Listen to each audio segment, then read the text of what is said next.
Oke, tapi Piala Dunia kali ini bisa dibilang ajang terbaik untuk 3 negara yang semakin matang dengan regenerasi barunya dan kombinasi sempurna pemain muda dan pengalaman kayak Inggris, Jerman, dan Belanda. Coba kita bandingin dari Inggris, Jerman, dan Belanda.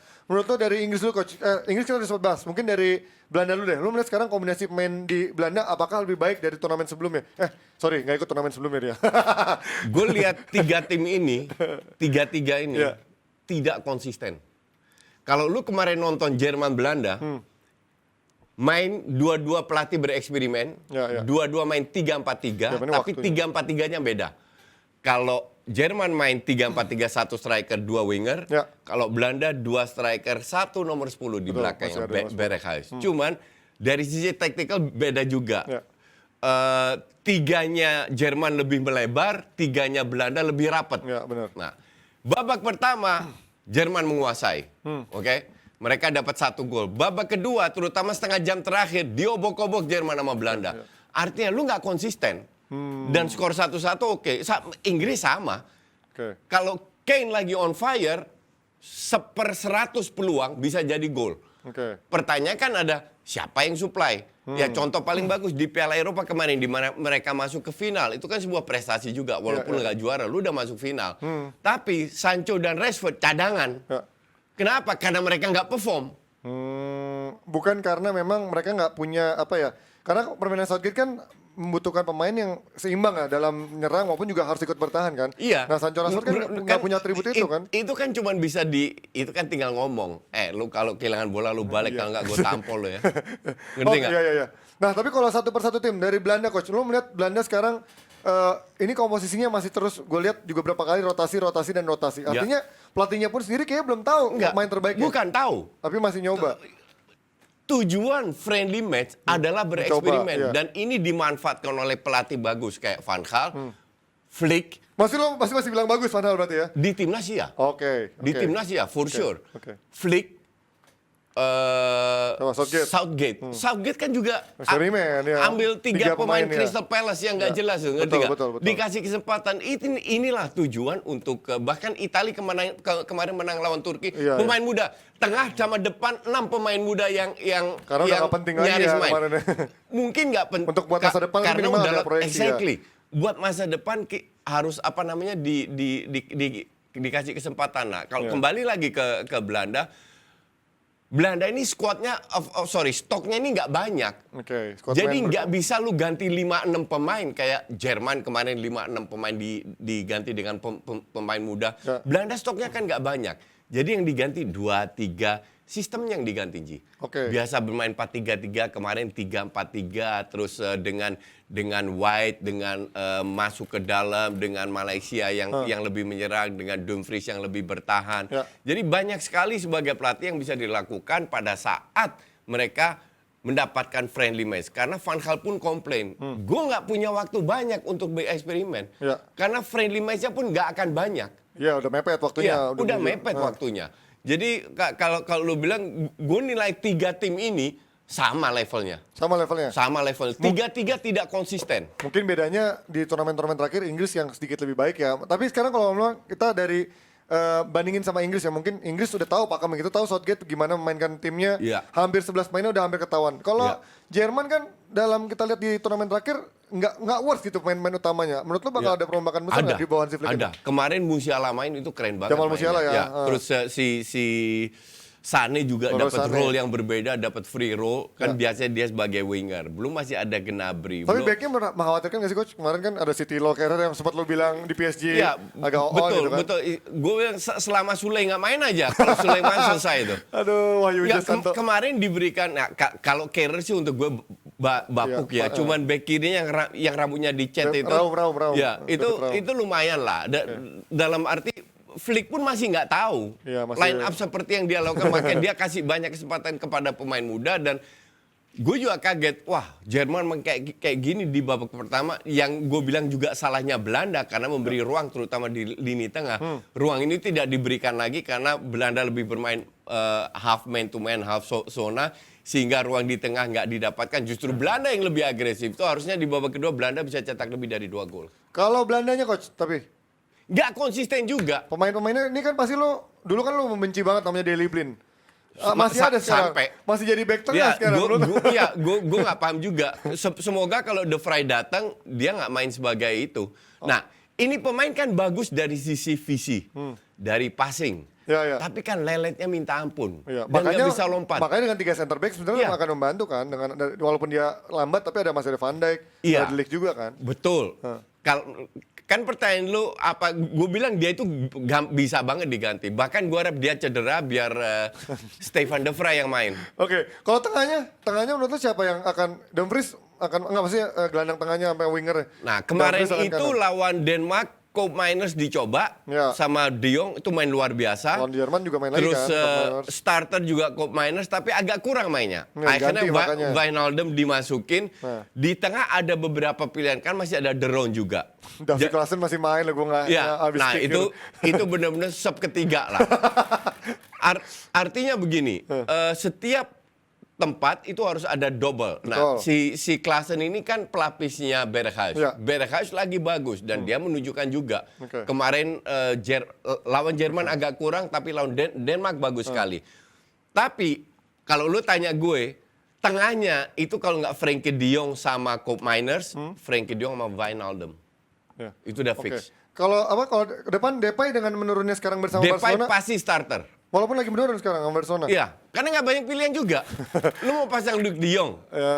Minimal kan, ya nggak juga sih kalau buat permainan kayak gini Exactly. nggak dapet sih. Ya, kembali lagi karena nggak Ya, banyak pilihannya pilihan. nggak banyak ya. Tapi kalau ini kan 4-3-3. Kalau Whitehorse, kemarin ya. main 3-4-3 dengan Bergwijn sama Depay di depan, di belakangnya itu Berghuis, jauh lebih berjalan. Dan Bergwijn itu 5 match terakhir cetak 4 gol loh. Iya. Ini prediksi kita ya, formasi dari Promes pasti nggak. cuman ini mungkin beda karena tadi kalau yang kemarin kan pakai 3 center back. Van de gitu. Beek dipilih aja nggak? Unhold mainnya udah di Liga Unhold Turki udah sekarang. out. Sekarang di kiri itu ada Malaysia, ada Wijndal. Oh iya, ada Wijndal. Walaupun Jadi mungkin masih lama ya itu sebenarnya. itu pilihan pemain bapuk itu udah lewat semua itu yang line up-nya tadi. Berar lu nggak update sama sekali loh. Tapi kan masih ada waktu nih coach sampai tengah tahun, terus masih ada juga nanti menuju November. Ini masih akan berubah nggak menurut lo dari Squad ini? Enggak Nggak proyeksinya. banyak berubah. Oke, kita sebelum lanjut ke Inggris mau lihat dulu yang satu ini ya. Ini dia. It's coffee time. Baru, kopi kapal api dengan gula aren asli. Ciptakan pengalaman baru, nikmati aroma dan rasa kapal api dengan gula aren asli. Kopi kapal api special mix gula aren.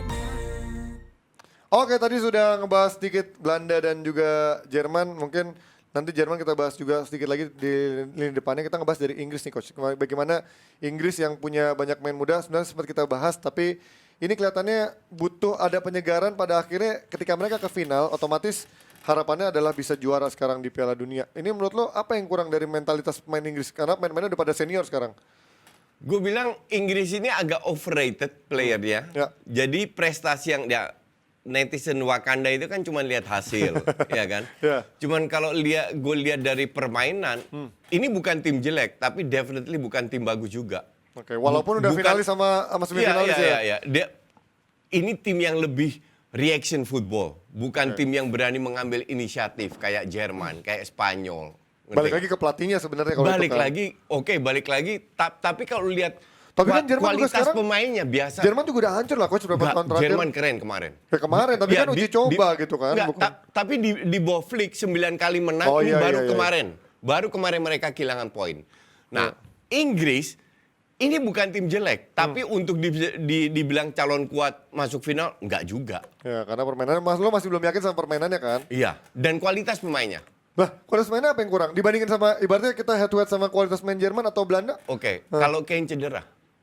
Ya nggak ada sih. Ya, Nah, pakai sama. Phil Foden. Sama kayak lu tanya, kalau nggak ada Depay lagi jelek siapa yang main? Nggak ada juga. Luuk de Jong, Iya. Weghorst, Nah, nggak banyak juga. Donny Malen ya gitu. Ngerti nggak? Kalau kita bicara Grealish dan Sterling, emang mereka konsisten di klubnya? Enggak. Foden lah yang masih lebih konsisten ya. Foden nggak cetak banyak Iya, gol iya, juga. nggak cetak banyak Ngerti gol. nggak? Nah, jadi tidak ada pemain yang punya nilai tambah yang bisa ngangkat tim ini. Semua kira Declan Rice, Calvin Phillips, emang mereka main bagus terus di klubnya? Kan nggak juga. Tapi bukannya justru pada akhirnya nanti mereka bisa bermain kolektif dibandingkan hanya mengandalkan satu orang doang kan? Tapi kalau lu bicara kolektif, kembali lagi lawannya siapa? Oke. Kalau Tergantung seandainya- drawing juga iya, sebenarnya ntar ya. Kalau seandainya Inggris di Piala Eropa kemarin gantiin Portugal satu grup Oh, di sama grup Prancis neraka ya. sama Jerman di grup Nggak lolos mungkin. selesai juga, ngerti nggak? Itu dia. Tapi sekarang kita ngomongin, tadi sedikit ngomongin Eropa. Kalau ngomongin secara Amerika Latin, kemarin kita udah bahas Argentina, Brazil coach. Ini Brazil pasti punya talenta-talenta yang masih ya bisa dibilang skillful lah. Lo menurut lihat Brazil yang juga masih lumayan kuat di Amerika Latin? Ya, kuatnya kan di Amerika Latin. Nah, seperti yang lu bilang, Brazil ini banyak pemain muda yang skillful. Tapi apakah jadi satu tim? Enggak. Apakah mereka bisa ngelawan tim-tim kayak Inggris lah? Lawan tim Inggris belum tentu menang. Oke. Ngerti nggak? Iya, iya. Nah, jadi untuk gue Brazil is Brazil. There was a time Ya. di mana gue ngeri kalau ketemu Brazil. Ya dominan banget dulu. Iya kan, 2000-an, bener-bener 90-an ya. tiap generasi keluar pemain hebat semua. Sekarang paling parah menurut lo ya? Tapi Brazil ini ya, I mean, Walau- iya, iya. nothing special. Yang diandelin siapa? Neymar. Tahu sendiri Neymar kayak gimana. Ada Fred loh di tengah. Nah, kalau Fred aja bisa jadi starter, tahu sendiri Iya. kualitasnya gimana. Berarti kalau menurut lo apa yang terjadi coach sama penurunan dari Amerika Latin? Bahkan Argentina sekarang juga nggak semewah dulu Sama, kan? betul. Kan, Apa yang terjadi sekarang? kemarin kita udah bahas. Iya, iya. Apa yang menurut Amerika Latin? Semua tim menurun. Nggak di Afrika, nggak di Amerika Latin, nggak di Eropa, menurun. Gue nggak tahu kenapa. Talenta-talentanya bisa serentak semuanya menurun ya, benar-benar nggak ada pemain. Apa mungkin karena pandemi membuat jadi mereka jadi menurun semua? Enggak lah, 2 tahun. gue bilang ini mungkin apa ya? Mungkin industrinya sepak bola yang sekarang lebih fokus ke komersial. Oke. Ini salah satu komplain yang diutarakan oleh salah satu pemain timnas muda Itali. Dia bilang kalau di Itali kita pemain muda bermain jelek, kita langsung diganti. Oh ya, ya, atau ya, di kemarin loan ya. atau di loan ke divisi lebih bawah dan sehingga kita nggak bisa berkembang. Nah, hal kayak gini mungkin terjadi juga di negara-negara lain atau di kompetisi lain sehingga pemain muda ini jarang bisa nongol. Jarang bisa bersinar ya. Karena kalau jelek nggak dimainin loan, nggak dimain. Ini akibat dari ketatnya komersialisasi dalam dunia sepak bola sehingga tujuan cuma satu, menghalalkan segala untuk menang. Tapi- Prosesnya ini mereka sudah tidak sepanjang dulu lagi. Tapi kalau Arsenal kan dulu dari muda pupuk-pupuk lama-lama nggak jadi, kalau nggak jadi dijual. Akhirnya nggak Ya. menangin timnya juga kan. Ya, exactly. Sekarang gitu kan. Ya, Akhirnya. true. Ya. Nah, tapi kalau sekarang mungkin nggak coach, nggak banyak lagi sekarang pemain-pemain yang benar-benar stand out kayak zaman-zaman 90-an 2000-an karena gaya sepak bola juga berbeda zaman dulu. Dulu kan ada pemain yang begitu skillful, bisa begitu dominan. Terakhir mungkin eranya Messi Ronaldo gitu ya. Ya. Sekarang mungkin nggak, karena faktor sepak Nggak. bola yang udah berubah sekarang nggak ada lagi pemain-pemain Roberto Baggio yang ada Fantasista dan lain-lain itu. Ya, betul. Gue setuju sekarang tim yang ngandelin skill itu akan lewat. Ya paling itu tadi kuncinya, kadang-kadang mungkin Iya. bisa tembus gitu ya. Kenapa akan lewat? Karena kualitasnya sekarang udah mirip-mirip dan Iya, mereka iya. tidak punya banyak pemain yang bisa memberikan nilai tambah. Nah, pemain kayak kan gue tahun lalu itu gue bilang Jerman ini kekurangannya cuma satu. Apa itu? Striker? Nggak punya Lewandowski. Nah, nggak punya Klose, nggak punya Lewandowski ya. Kalau punya Lewandowski aja mereka bisa juara Eropa, merem. Nah, itu cakep banget. Nah, Itali kita tahu sendiri, juara Eropa loh. Tapi menangnya 2 kali lewat adu penalti. Oh, Ngerti nggak? iya, iya, iya, Spanyol iya, iya. kita lihat dulu.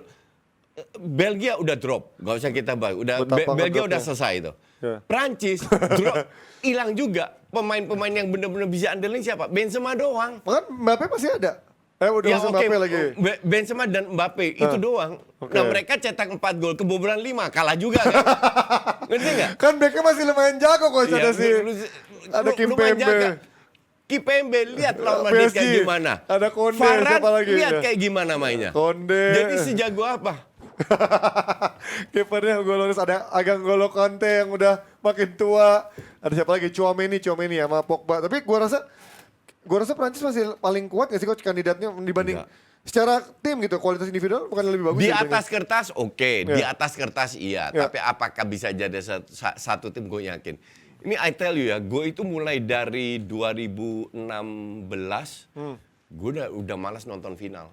You name nonton final yang Eropa ataupun Piala Dunia yang luar biasa Inggris bagusnya. Kroasia nggak garing. Garing semua Ji. Iya, ya. Garing benar-benar. semua, Ji. Prancis. Ya. Semua final itu garing. Eropa tuh finalnya siapa sih? Gue lupa sih. Piala Eropa. Inggris, Itali terakhir. Bukan. Oh yang kemarin kan Italia. Iya. Sebelumnya Prancis lawan Piala Dunia itu Prancis lawan siapa? Kroasia. Kroasia. Sebelumnya lagi Eropanya? Portugal. Portugal, Prancis. Iya. Oh iya, Kan garing semua. Garing semua sih benar-benar kalah taruhan pula Iya. kan. Garing semua itu final-final di turnamen besar. Kenapa? Ya itu. Tapi Jerman Argentina juga garing ya dulu ya 2014 ya. Iya. Yang Götze itu kan. Terlalu banyak match yang garing. Kenapa? Semua itu harus menang. Oh, jadi melupakan faktor entertainmentnya gitu. Mungkin- Ditambah kualitas pemainnya, kualitasnya menurun. Nggak ada skill individu yang bisa ngangkat tim atau nggak banyak. Ya akhirnya match-match garing. Mungkin yang terakhir final bisa menghasilkan permainan yang bisa menghibur adalah Spanyol di era jaya-jayanya 2012, 2010. 2010 lah Belanda. ya. Itu baru keren. Nah, lo melihat sekarang Spanyol sekarang punya nggak kapabilitas untuk sekarang bisa bangkit dengan gaya mainnya? Enggak juga. Lu kalau pasang Ferran Torres dan Morata sebagai striker, what do you expect? Bahwa mereka punya potensi untuk masuk final bahkan juara bisa. Tapi kemarin di Euro kemarin lawan Italia sebenarnya permainan mereka lebih penting kan, setuju. mendominan gitu Iya. mereka kan, walaupun efektivitasnya nggak ada. Yang jadi masalah Spanyol sama Italia itu sama. Efektivitas di lini depan. Bukan, nggak ada yang bisa cetak Nah, gol. itu, di lini depan atau itu kan. susah. Nah, Prancis bisa cetak gol. Nggak Benzema Mbappe luar biasa, tapi jebol juga. Nah, kiper lu Loris. Iya. Mau gimana lagi? Kecuali sekarang make-nya yang jadi kiper. Mungkin bisa lebih bagus. Berarti kuncinya sekarang kalau nggak ada pemain, kalau tim-tim yang nggak menghibur tapi nggak bisa efektif lawan tim yang pragmatis kayak Prancis Portugal, berarti kansnya lebih gede Prancis Portugal loh, coach, menurut lo? Gimana? Nggak juga. Ya karena kan Spanyol karena main-main mereka nggak nggak bisa konsisten golin. juga. Ya lu lihat, nggak usah jauh-jauh. Baru tahun lalu loh. Emang Prancis sehebat apa? Iya sih, Emang hancur juga. Mbappe sehebat apa? Sama Swiss aja kalah ya. Mbappe main loh. Main. Ngerti nggak? Dan semua bintang-bintang Pogba, Kante itu main abis semua. golin langsung Iya. berantakan. Terus sehebat apa mereka? Kan nggak juga. Oke, sebelum kita lanjut lagi, kita panggil Atta ya dulu untuk